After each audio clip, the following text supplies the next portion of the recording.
The 3 C's in lending. We're going to go over what and how, and I even challenge you yourself to see if you lend in this similar fashion. This is something that most people don't quite understand, and something that I think is super important when it comes to understanding how to qualify someone. This is more for the LOs and the realtors in the room, but this could be for anybody. And essentially, the 3 C's in lending, and I even challenge you to see if you don't do it yourself, is credit, cash flow, and collateral. Credit, cash flow, and collateral is how we qualify anyone to purchase anything. So if Uncle Jimmy wanted to borrow, you were like, I know Uncle Jimmy, and I go way back. I'll lend him $20. That's what we call credit. If you were, or rather, if you owned a classic car that was, let's say, worth hundreds of thousands of dollars, you could take that pink slip over to a payday cash loan. I'm not saying you should, but you can, and they'll give you what is called a collateral loan on that because of the value of the collateral that you have, and they'll give you a loan for up to a certain amount of that value. And let's say you have a construction business and your business bank account produces or shows lots of cash flow coming into your bank account. What that means is you have, your bank can review those 12 months, 3 months, 6 months, and give you a cash flow loan on your deposit. Those are cash flow. For home loan purposes, we want all three. We want a minimum FICO score that judges your last 24 months of credit history. Sometimes we go even further to make sure that the bankruptcies or notices of default, foreclosures, things like that have been cleared for longer than 4 years, 2 years, depending on which program you go with. It doesn't drop off for 7 years, so it's good to understand that. Then your collateral, how much money you're putting down, or how much equity you have in the property, right? That's how we are able to lend. And these three factors actually create or are a big factor on what your interest rate is going to be. The lower the risk, the better the interest rate that you'll have. So if you have less, if you're borrowing less in debt, meaning that you're putting down a large down payment, or if your equity of your property is significantly high, then and you're only looking to borrow up to a certain amount that, let's say, is 50% of the value of the property, you're going to get a pretty good rate for that, especially if your FICO score is at a certain amount. So that's credit, that's collateral, and your cash flow. Your cash flow is also important for qualifying because we have to make sure that you have the ability to repay the debt. To be able to repay the debt, we qualify at typically right around 45% of the total debt to income ratio. What does that mean? If you make $10,000 a month, then $4,500 can be the maximum mortgage payment that you can make. And that's including your taxes, insurance, and association fees. Okay, so that'll be your mortgage payment. That'll be your mortgage insurance payment if you have it. If you have an LTV, which is your loan to value, at 80%, we don't need that anymore. You'll always have it with an FHA unless you put 10% down, but then even still, you have to keep it for 10 years. So you'll have those two payments: mortgage payment, mortgage insurance payment, your home owner's insurance payment, and then you'll also have your taxes. But don't forget that if you have an association, a homeowners association, because you live in a condo, we're also going to count that association as well. So that's what is called PITA or PITI. A lot of us call it PITA because we want to include and make sure that we're not missing anything on that. So that is what your payment maximum can be. If you made $10,000, it's going to be at that 45% range, which is $4,500. So that has to pay your mortgage, your insurances, your taxes, and your association fees if you're going for a condo. So that is how all of the 3 C's are broken down, and essentially how I like to explain it. So credit, for the most part, is trust, right? Cash flow is your ability to repay the payment, and collateral is the structure. If one of these are weak, then the other 2 can sometimes carry it. If you know how to structure the loans correctly, then you will be able to overcome these type of differences, and overcome these type of challenges, and that is powerful. And if you're looking for some kind of mentorship on how you can structure these loans for your clients, this is my school. Please join my school if you're looking to get membership and stay with your brokerage. But you know what? It's a new year. I don't know if you checked, but it's probably a good time to switch. If you're not getting lots of value, mentorship, having the ability to reach out to hundreds of realtors on our roster or on a roster, then consider moving. Our brokerage is hiring right now. We're even hiring branch managers at a couple of our locations in Laguna Beach and in Redondo Beach. So if you're a good fit for that, please reach out to me, DM, or anything like that. But if you don't have the membership, if you don't have the mentorship, and you're looking for someone to be able to support you, I got you. There's 2 ways you can do it. Join my brokerage or join my school, and we can give you weekly mentorship as well as accountability. If you're looking for that type of thing, we're looking to build huge business here in 2026. The new real estate cycle is coming, and I want you to be prepared for it. So, moving on. Credit. We're going to break down each 3 of these C's as best we can.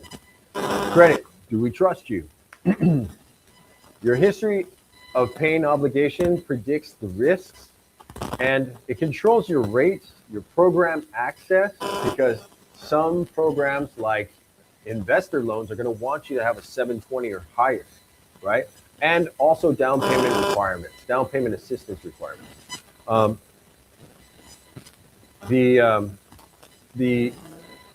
Down payment requirements and down payment assistance requirements. What do I mean by that? But you have to have these minimum FICO scores in order for you to be able to qualify for down payment assistance programs.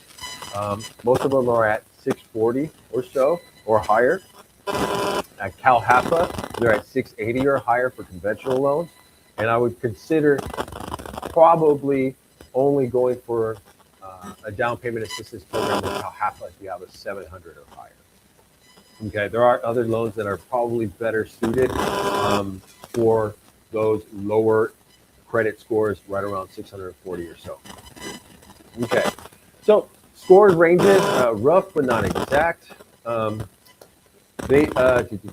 I mean by that is that right around 620, you run into harder ways of the automatic underwriting processes to qualify.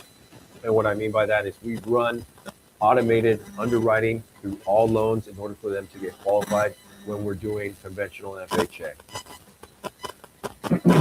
Collections and late payments hurt more than balances. So if you have a collection, anything above, I believe, $2,000 has to be paid if it's not charged off. Typically, if a collection has been there for about a year or less, it's going to be something that you'll have to pay in order for you to move forward. If it is a charge-off, in many cases, we can move forward with an FHA loan, but that all depends, of course. Credit Karma is not mortgage ready. So I don't know if you've ever run into a position where you're like, oh, my credit is at like 640, 660. And then when you run the Credit Karma, and that's coming from Credit Karma, but when you finally run the credit report, it's actually at 600, or it's something that makes it so that you don't qualify. That's very, very common in experiences that when you're purchasing a home. Credit doesn't buy the house, but it decides how expensive the house is. In most cases, of course, you have to have a minimum credit FICO score. But for example, mortgage insurance is very affordable if you have a 780 FICO score or more than that. It's very, very much tied to your credit score. So if you have 740 and above, your mortgage insurance isn't as high as it would be for somebody who's at 680. And does it matter if you're going FHA? Not so much. FHA is super forgiving, and they're not credit cycle driven. So that's something that I would consider if you are trying to get into the game and you happen to have a lower 600 FICO score or so. FHA is very, very forgiving on that end, and the mortgage insurance payment on that stays pretty consistent. Stays consistent. Doesn't matter what your credit score is. They're going to keep it at that 0.55%.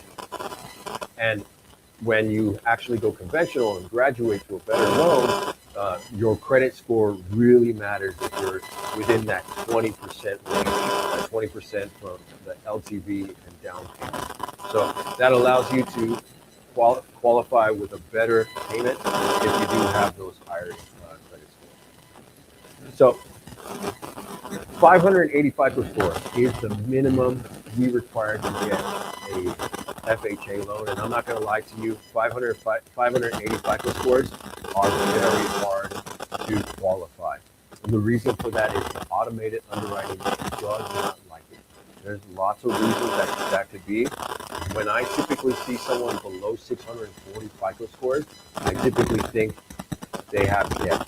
They have large payments that make it much harder for them to qualify because they are making multiple credit card payments. They may have lots of student loans. They may also have two cars. They tend to have a lot more debt to their income, and because of that, it really hurts their FICO score, and especially what is called credit utilization. Credit utilization means that if you have revolving debt, it's also known as credit card debt, that you swipe, credit card debt, the credit card debt, as soon as it goes above 25% of the balance of the credit limit, you are going to start harming your credit FICO score. So, for example, if you have $1,000 credit card and you use more than $250 of that, that's going to start harming your credit. So it's going to be a negative factor to your FICO score. So if your car pops a tire and you swipe your card and it's $266, that's going to start negatively hurting your FICO score. If you get into a car accident and you have to pay that deductible of $500, you're at 50% credit utilization. That's going to start harming your FICO score. And you're like, well, I got this credit card just for emergency purposes. Why is it that I cannot use this credit card to help me if it's going to harm me? At that point, I would like to say, if you've had this card for 2 years and your credit FICO is in good standing right now, even maybe 680, closer to 700, I would consider asking for a higher limit. So that way, when an emergency does happen, you can feel more comfortable knowing that it's not going to harm your credit. So that $1,000, ask for $5,000, right? $5,000. So that way you can use $2,000. So that way you can use about $1,250 without it harming your credit. That 25 percentile that you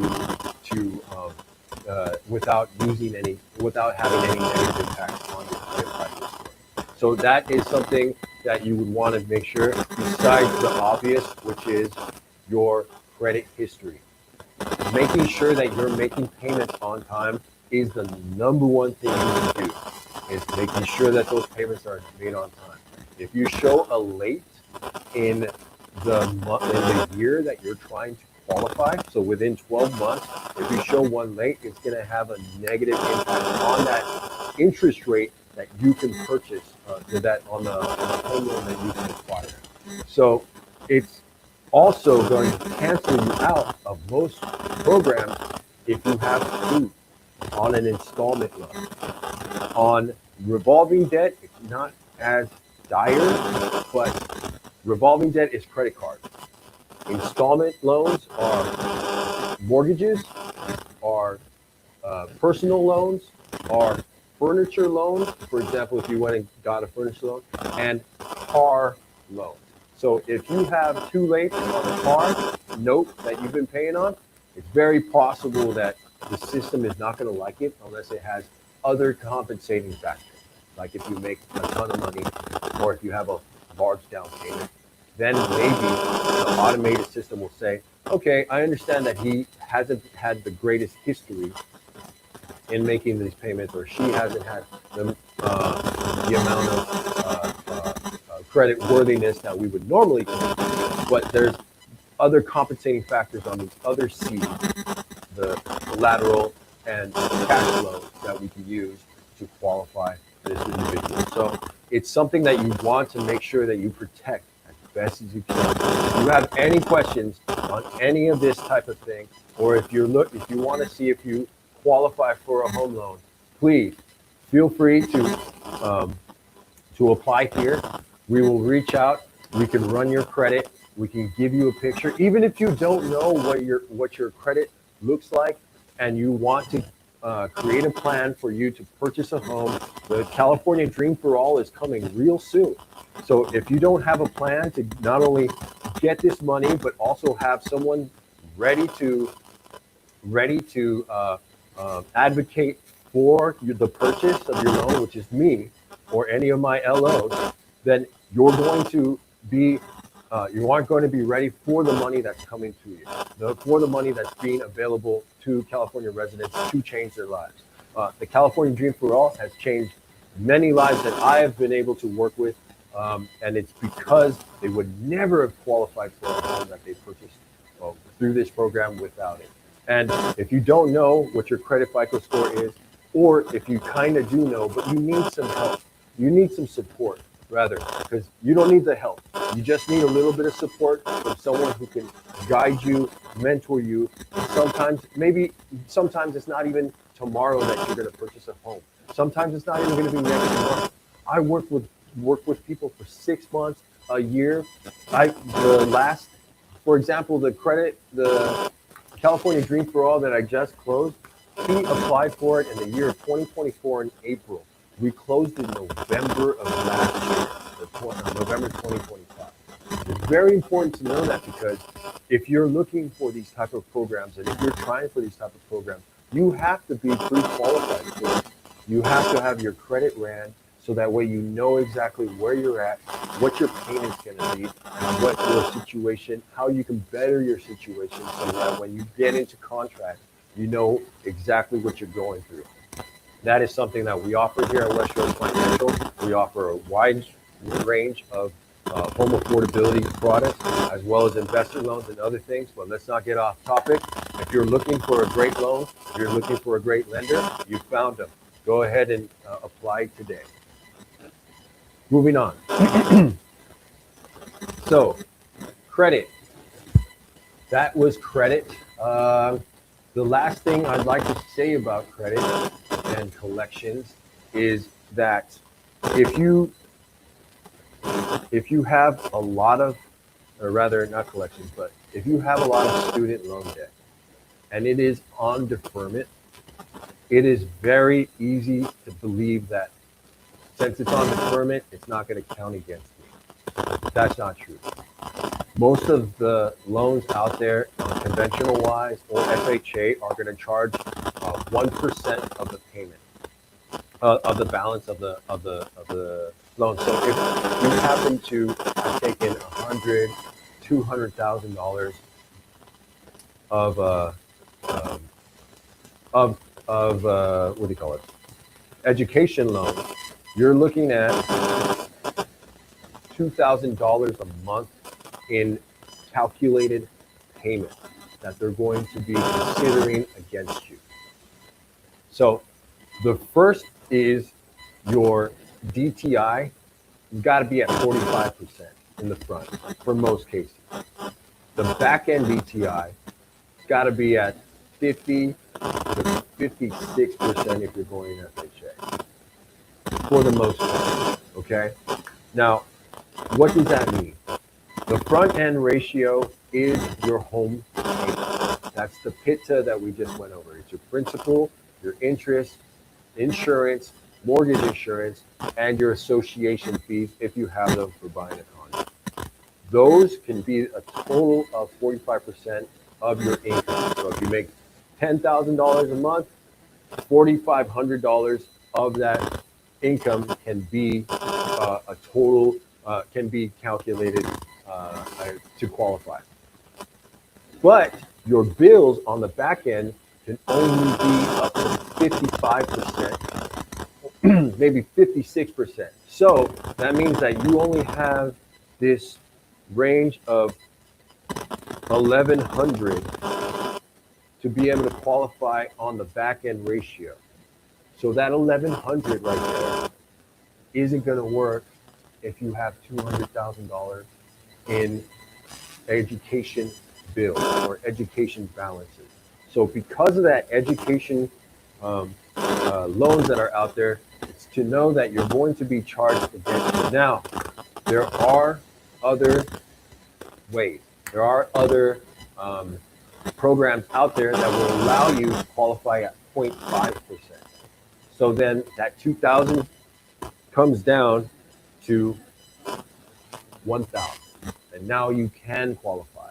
So knowing those differences, being able to articulate that to your client, or being aware of it as a borrower, will allow you to make the right plan for you and go for the right program that will support you in purchasing a home. So that is just the final thing that I wanted to go into with credit. Cash flow. What does it even mean? Cash flow is income stability.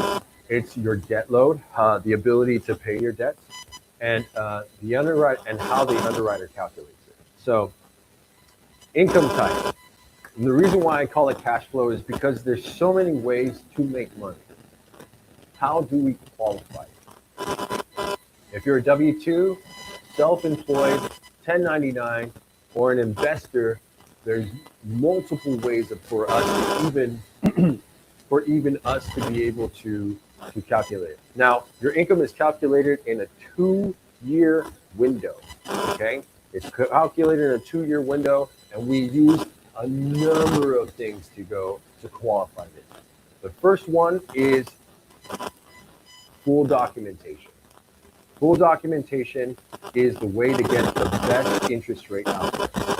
If you're a W-2 employee, that means we need 1 month of pay stubs, 2 years W-2s, and sometimes we need a verification of employment, so that way we can see the breakdown on how you're paid.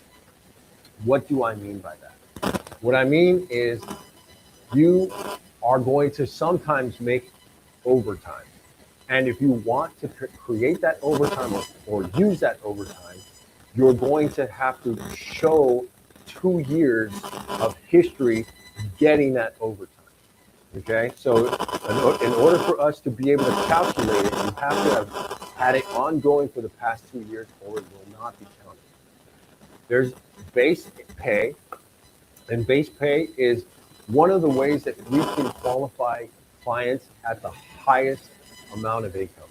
And the reason why I say that is because if you're at, let's say, 36 hours sometimes, 39 hours sometimes, and then 40 hours a week working, base pay will count all of those weeks as 40 hours a week if you're full-time and it's verified by your job, and we could show a paycheck that shows that you make 40 hours a week. This is how hourly base pay is calculated. It is 40 hours a week times your hourly rate. We get the week. At that point, that's how much you make a week. Then we times that by 52 weeks in the year, divided by 12. That typically maximizes an hourly wage earner's earnings.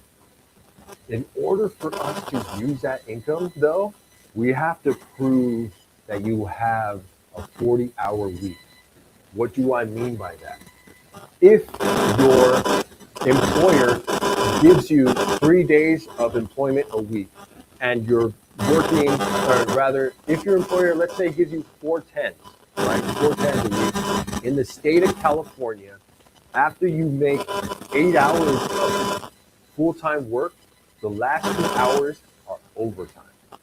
Okay? So that means you actually work 32 hours in 1 week of overtime, or of regular base pay, and then you actually get 8 hours of overtime a week. So it's 32 hours of full time and 8 hours, so 32 hours of regular time, and then 8 hours of full time, or of overtime. What does that mean in order to qualify for base pay? We're not going to give you the full amount of base pay. 40 hours a week times 52 weeks in a year divided by 12. What that means is that we're actually going to give you what is called variable income. We're going to look at the base amount that you made in 2020, in this case, 2023 and 2024, and then divide it by 24. Then we're going to look at the top of your paycheck stub and see your gross of year-to-date income. And then we're going to add those months into the 24 months, and we're going to divide it by whatever. So, for example, if we're in January, or if we're in July 1st, and we see the amount there, we're going to divide the whole thing by 30 months, right? Because there's 24 plus 6 months. When you're in July, that is 6 months. Even though it says July, we count January, February, March, April, May, June, July. Oh, wait. February, April. So you don't start at 0, you start at 1, right? So we're at 1, so we said February, March, April, May, June, July. And so that's 6 months. Added on the 24, we divide it by 30 months, and that's how we get your pay, but it's not base pay. This significantly lowers the income amount that you can qualify for. And so with that, we want to be able to show that your paycheck stubs are at 40 hours a week. So what do we do as loan officers? We'll request that you take an extra day. In this scenario, we ask if you take an extra day of work for this pay cycle. So for that week, we want you to work 5 days. So that way you get 40 hours in that week plus 10 hours of overtime.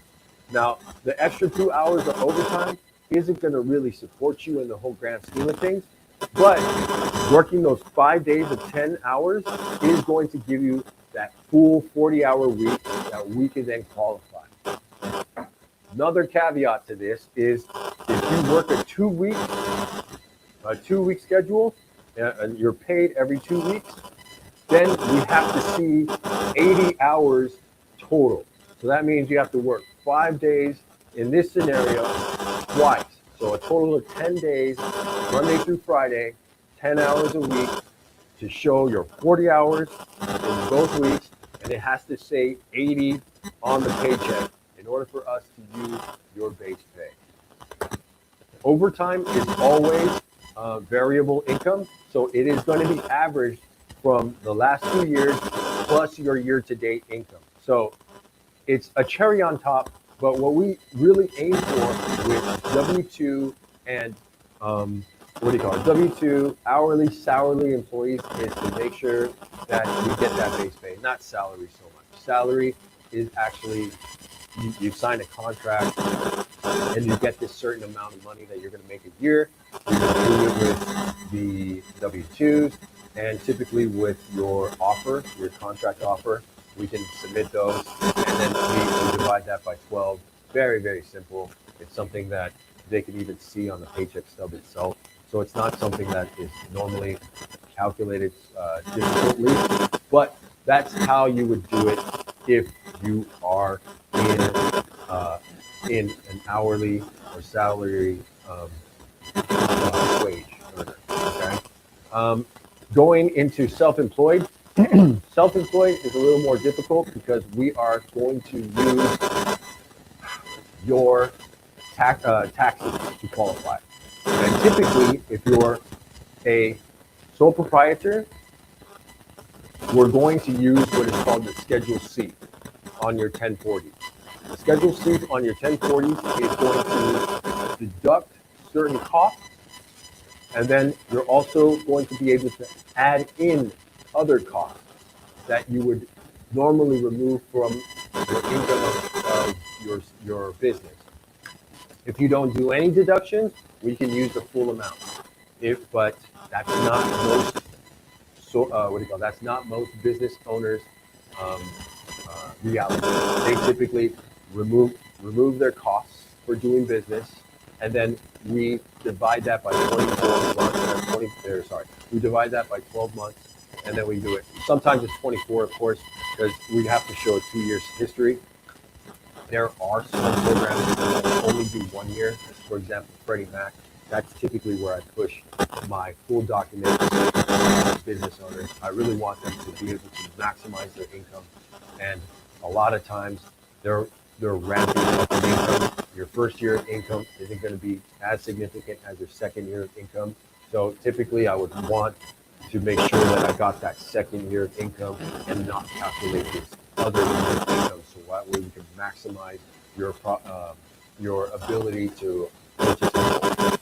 So when it comes to business owners, there's many different types. I'm going to go through them quickly right now.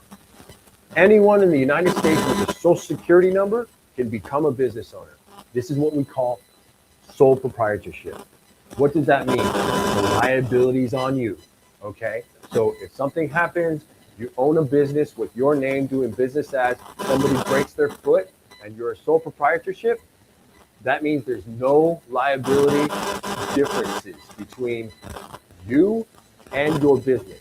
So if somebody breaks their foot in the company car and they blame you for it, they can come after your house, your assets, your 401ks, whatever it is that you have and own to your social security number, right? Your social security number, I typically put it on the back, but your social security number, you are responsible for that. Now, typically, right around $100,000 in income, you'll see most sole proprietors move on into what is called an LLC. An LLC is a limited liability company. A limited liability company limits your liability and gives you separation from the company that you are filing taxes on. It becomes its own entity with its own tax ID number, which is called an EIN. When you have that EIN, you can submit it to a lender or you can submit it to a bank, and then it can become its own thing. It can borrow money on its own, and it is separate from you. This is one of the only ways that you can get two credit profiles, because there's business credit and then there is personal credit. Business credit has a way larger appetite than personal credit. You can borrow millions more like with a business than you can personally. So that in any way like interests you, I would consider creating an LLC. What else can happen? There's such a thing as limited liability partnerships. So now you and a partner want to get into business with each other. You can create an LLP, and you guys will have ownership rights, right? So, and then you'll be filing under K1. We'll take those K1s and we'll see how much money you made on your K1, and we will divide that by 12, and that's how we will be able to know how much you made in that partnership. If you have a corporation or an S corporation, we get to see how much you paid yourself, how much you paid your other employees, how much the business made, and then those are typically on 1120s, I believe, or 1120 S's. That's a sole business owner. But before we get into the weeds of that, there are deductions that are created on that we can see, and it's not something that I use very often because most business owners don't want to have the highest tax liability out there. They typically take deductions that are higher than so high that they're not showing a lot of income. So when it comes to business owners, full documentation is great, and we would love to show that. Before we go into what is called alternative documentation, right after full documentation, I want to get into how investors make money. Schedule E's. Schedule E's are how investors make money. They typically own property or they have stocks, bonds, and other income or interest-bearing accounts that pays them throughout the year. And then they put it on their taxes minus other expenses like depreciation and stuff like that can be added back in, especially if you own homes and real estate. The Schedule E in real estate has a number of deductions and also one of the best ways to effectively pay zero taxes. I am not a tax professional, and I want everyone to know that if you do have questions about paying zero taxes and becoming a real estate investor, depreciation is one of the best ways to do it, but please ask your tax professional about that. I'm not a tax professional, but it is something that, in my opinion, is the best way to effectively pay zero taxes. And because of the advantages in the tax code that allows you to depreciate properties and other things that go along with that type of business. It is understood, though, that you do have to run your own books and that you would be managing these properties on your own. But if you're looking to take advantage of the tax code and effectively pay zero taxes, I would consider becoming an investor. And those are put on a Schedule E. We will then add back in whatever deductions on that income that do qualify. And then we would take that income and then divide it by 24 if we're using a 24-month program, or 12 months if we're using things like Freddie Mac that allows us to do so. You would have to have 2 years of this income in order for us to be able to do so, but that's how that kind of works. Okay, so, pardon me.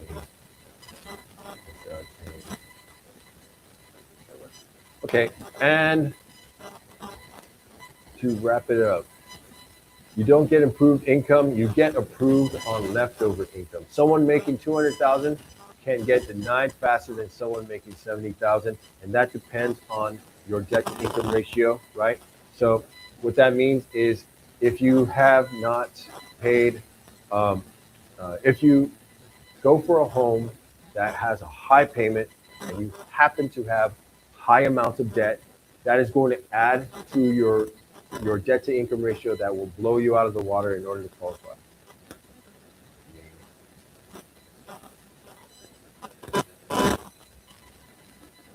Oh, I apologize. I got a little bit of a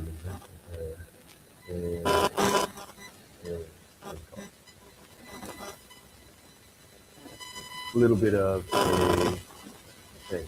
In the meantime, if you're looking for mentorship, I'm right here. Or if you're looking to apply, please apply right here. Let's see.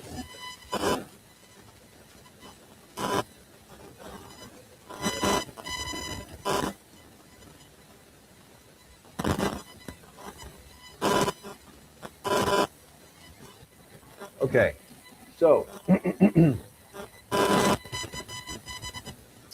your debt to income ratio matters in the sense that how much you make doesn't necessarily let you qualify for a higher home. what it allows you to do is use the payment to determine whether or not you can afford it. So if you are going for a home that the payment is at $4,500 and you make $10,000 a month, great. If you only owe, like let's say, a car loan that costs $500 and you only owe, for example, just the $500, then we can go for a conventional loan versus somebody who's making millions of dollars a year, but their finances, but their home that they're trying to purchase at $3 million just doesn't allow them to because they happen to have lots of business loans or anything else on their credit. I run into business owners who happen to have large amounts of debt due to equipment purchases or certain other things that they would have to do. That's why it's important to check your credit and to know what's on it. And also, things get by us. We're all human. Sometimes they go into collection. If you want to know what's on your credit, apply right here. One of us will be in contact. Well, it's going to be me. I'll be in contact, and we'll be able to not only check out your application, but support you in fixing it, your credit, and getting the home loan. Alrighty. Overtime is usable when it's within 2 years. Okay. I'm going to finish up in full doc and then go into alternative doc and other things. Overtime is not usable when it's less than 2 years. Can an exception be made? Yes, it's very possible that an exception can be made, but they're typically going to still use 2 years to do it. So for example, if you have a year and 10 months, they're going to divide it still by 24, not 22 months. Okay. Car payments always kill deals, especially now. They're typically like half a house payment nowadays anyway. The interest rates are crazy on them. I see most people paying about $1,000 a month for new car payments. Ridiculous. If you're a young person, do not get a brand new car. It is the number one way to rob your future. It is the number one way to rob your future. If you could save up 6 months of payment and then buy a cheap car, it will serve your life to be able to save that $1,000, $500 a month and throw it into an interest-bearing account that will support you, your future. It would be insane to purchase a brand new car at like 25, 23, 20 years old. It robs so much of the upside that you will have by investing that money and finding a better way to do it. And when you have that interest-bearing account, they give so much ability for you to be able to take that and then put it into a home in the future.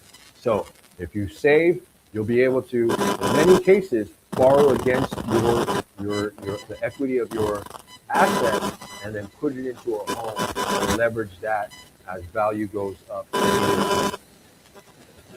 Okay, self-employment paper losses.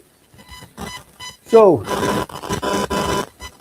when we do a full documentation loan, you have so much to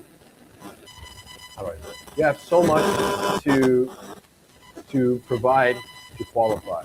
But if you're a business owner who shows lots of deductions and shows lots of expenses, and you don't show a lot of income to qualify, there's what is called alternative doc.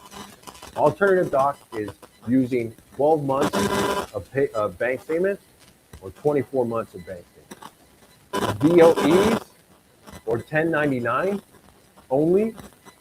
These are also in alternative doc range.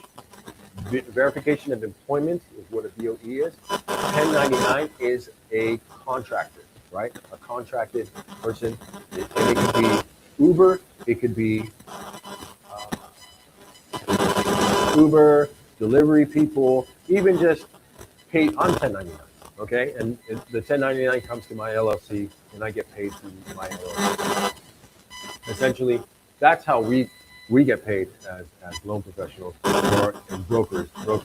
That's typically how we get paid. So we are we are in this boat where we're trying to reduce as much tax liability as possible, but also show other ways to qualify. And alternative documentation will give you the ability to use 12-month bank statements, verification of employment only, P&L, which is profit and loss statements only, and also 1099 only, right? So we use it to qualify. Typically, the 1099 program is going to be supported by the year-to-date bank statement, so that way they know that you're still working, that you're still getting deposits in, and that you aren't flubbing on the application. So 12 months of bank statements, there typically is an expense factor. When we submit it to a bank, it's automatically going to be 50% of your deposits are going to be considered an expense factor. Could it be less? Yes, it could be less, but that's typically confirmed by a CPA. And when that's confirmed by a CPA, then you can go as low as 20%, sometimes 10%, depending on the bank and depending on what your service is. If you own a storefront, it's going to be so much harder to get a 50%, it's going to be so much harder to get a 20%, a 10% expense ratio because you got to buy goods to sell them, right? So you're going to have large expenses to be able to sell to your customers, and because of those expense rates, they're not typically going to accept that. But let's say you're a consultant. What are you spending money on? If you pay like for an office space at $500 a month, and then you're spending gas everywhere, and you're driving your vehicle everywhere to do consulting, a 10% expense ratio makes sense, right? So then we're going to go ahead and use your bank statement, cut it at 10%, and we can use the majority of your income. This allows you to qualify, but you got to understand, because we're not seeing the full picture, because we're not using full documentation, it's going to be a higher interest rate that is going to charge you. But it's either that or increase your tax liability on your taxes, which will then mean that you're going to have to pay Uncle Sam thousands and thousands of dollars more. So a lot of business owners elect to go alternative documentation because it allows them to qualify for more. And that's why it's so important for us to understand these type of programs and offer them to people to say, hey, you can qualify. You can qualify. Let me see 12 months of your bank statement. And if you ever have any questions on being able to have mentorship into packaging these loans, my school is right here. Or you can join my brokerage. If you're an LO who is looking for mentorship, who isn't getting what they need out of their current brokerage, it's time to move, baby. It's 2026. It's time to make the most out of this year. So join a brokerage that will definitely support you in that matter. That is me here at West Shores Financial.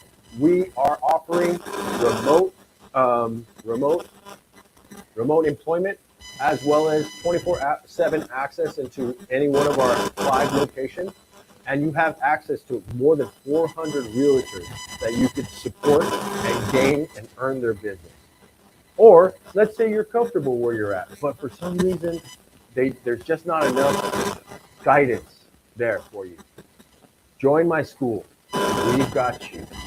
We do a weekly meeting, and then we also have a weekly accountability call, and I have office hours that you can reach me and talk about your loan.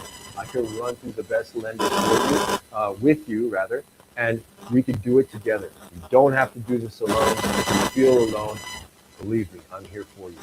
Okay.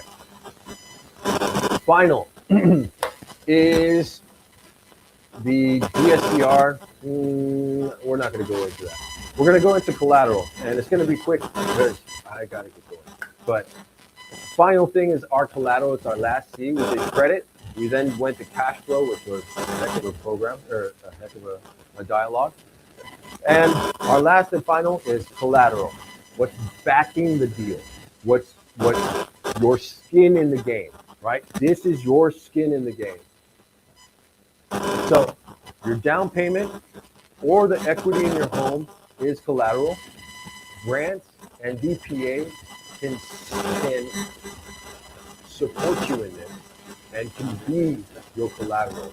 but you typically have to have strong qualifying factors, which is good income and good credit score. Anything below 620, so hard to get through automated underwriting, especially since you're not putting down a down payment. So it just doesn't like it unless you have that higher credit FICO score and qualifying income.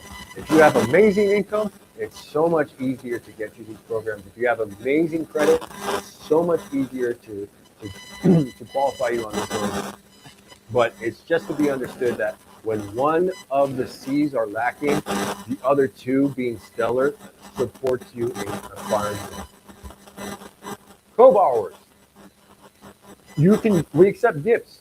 So if you have a rich uncle, family who really wants you to purchase a home, they can do a gift to you and purchase the home, especially if you're going to live in it. Not so much if you're an investor. So if you're an investor, just understand that getting a gift is probably not going to work out for you. Property type also, if, for example, if it is not a property you're going to live in most of the time as a primary resident, then it's going to be and require more skin in the game, more collateral. Because the home you live in, you're going to feel like, how do I say it? An investment home, for example, where you don't live in it, someone else lives in it, you're going to let that go far more faster than a primary residence where you live on the property. The roof over your head is going to be protected more so and less risky for an investor to lend you money on than an investment property, because when crap hits the fan and you can't make your payments, you're going to keep your house. You're going to let the investment go far more sooner than you would your own roof over your head. So because of that risk, it is a higher interest rate. And we're also going to require 10%, 20% down most of the time. Investment properties like DSCR, for example, we can do it at 15% right now. But it's to understand that you're going to require, or we're going to require, more skin in the game when you're not going to live on a property full time. That goes for second homes as well. Second homes are typically 10% down unless you are taking care of family. If you have a reason to, it's for elderly family who require assistance. There is a program that only requires 5% down on a second home. You get second home rates for that. So that's some insider information that is not necessarily readily available. And if you have any questions on that, please apply, and we'll be able to support you in getting getting a second home rate without having to go for investment pricing. So property type really matters on the requirements required for your collateral. The seller's credit can also support in closing costs, not so much collateral, but it is something to understand that, hey, it'll allow you to qualify more if you do get seller's credit. We have a number of ways to qualify with collateral. And the ways to qualify with collateral is by using gift funds, using your own funds, using a mutual fund, using your retirement accounts, using CalHAFA, GSFA, city grants, state grants, community grants, county grants. And I think that's pretty much about it. These are ways that we could use other people's money as well as your money to qualify and purchase and make the minimum requirements for these down payment and equity for these down payments. So how the three C's work together. Weak credit, you're typically going to want stronger collateral to qualify. Okay. If you have tight cash flow, you need a better structure on credit and your down payment. Low assets, we're going to need strong income and strong credit. So that way we can qualify using a down payment assistance program. Underwriting isn't math, it's balanced with these three factors. These three factors is how an underwriter, or even automated underwriting, or even yourself. I challenge you yourself to see if you don't even borrow or lend on at this route. So let's walk through two quick scenarios and then I'll be wrapping up. Buyer A has a 580 FICO score, strong income but no money. Buyer B has 720 credit, low income, and big assets. How both can get approved is differently, right? So the strong income can be manually manually underwritten. And if they have the income, I've seen underwriters just take that ability and run with it. So even if they are not being able to qualify because of buyer A specifically, if they're not being able to qualify because of their FICO score and it's not accepting it, the system is not accepting it, we can do what is called an FHA manual underwrite. And the way to qualify these is through income, because that compensating factor of having a strong income will typically overcompensate all of the other factors. We can put them into an FHA. It's not FICO driven. The Federal Housing Administration loan wants to get people into loans. That's their number one priority. It's not to make money. It's to get people into a home that they can do for their family. It's a primary residence loan. There is no investment loans on an FHA. This is something that they would prefer to do. So if you have that strong income with a 580 FICO score, and for whatever reason the system does not like it, we can get you through to an FHA. Now with buyer B, a 720 credit FICO score with low income but big assets, we can use a different style, which is non-QM to qualify, which is a non-qualified mortgage, which would use your big assets and consider that as more income.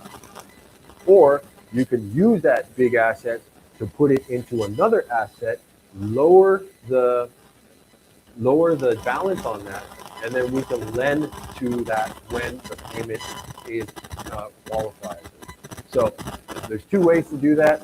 I would always consider going with a non-QM versus going with the with paying down the mortgage, because having reserves, in my opinion, tends to be a better way of doing it. Okay, so to wrap up, if you have any questions whatsoever, whether you're a home buyer, whether you're a realtor who is looking to expand their knowledge, or even if you're a mortgage loan officer who needs mentorship or needs new brokerage, please reach me, DM, comment below. I got you. If you have any questions, comment them below. I read all my comments. I react to all my comments. It has been a pleasure to be here, to be on Facebook, Instagram, YouTube, and Twitch, going live for you guys these past few days. It's been super rewarding to be able to share this 23 years of knowledge that I've been building up. And I'm super, super grateful. I hope you guys are having a great new year so far. Let's go ahead and make the most of it and make the most of it and join my program if you're LO or my school. Or apply. So that way I can support you in getting a home loan. And the California Dream for All is coming. Be aware of what's coming. If you have any questions on your credit, we'll run your credit. We'll run through the scenario. We'll get you prepared 6 months, a year down the line. Money is always on time.